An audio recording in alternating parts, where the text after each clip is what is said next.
nga mga estudyante karon ang interesado na sa pagkuha og degree sa gawas sa Nasud. Mao ang gipahigayon ng Education USA Fair diin kan tabayayong ang GMA Regional TV aron matabangan ang mga tinun-an pagkabot sa ilang mga damgo. Ato kining sayran pinagi sa report ni Lian Sinkulan.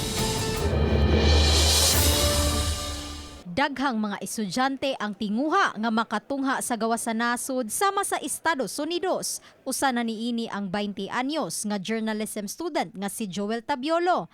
Matud pa gawas sa iyang pagkuha og degree dinhi sa Sugbo. Pangandoy usab niya nga makaeskwela sa prestihiyosong universidad didto sa US. I think I like the Ohio University because they have a good communication school, especially if it's journalism because they're very prestigious. Dakong tabang ni Joel ang napahigayong US Embassy Education USA Fair 2020 uban ng GMA Regional TV. Tumong niini ang pagtabang sa mga estudyante pinaagi sa paggiya kanila kung ganahan man silang mo eskwela abroad. And the event here is just to increase awareness of the many opportunities that are available in the United States.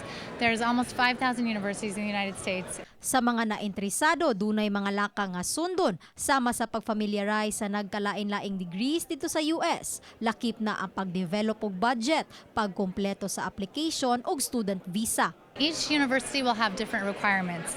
So you can look for scholarships and funding and see what kind of funding you can get to help mitigate the cost of a US education. Gawas sa kaalam, daghan usab ug makatunan ang mga estudyante pinaagi sa nagkalain-laing mga programa. Uban ni Cleofer Lumayag, Lian Singkulan, Balitang Bisdak.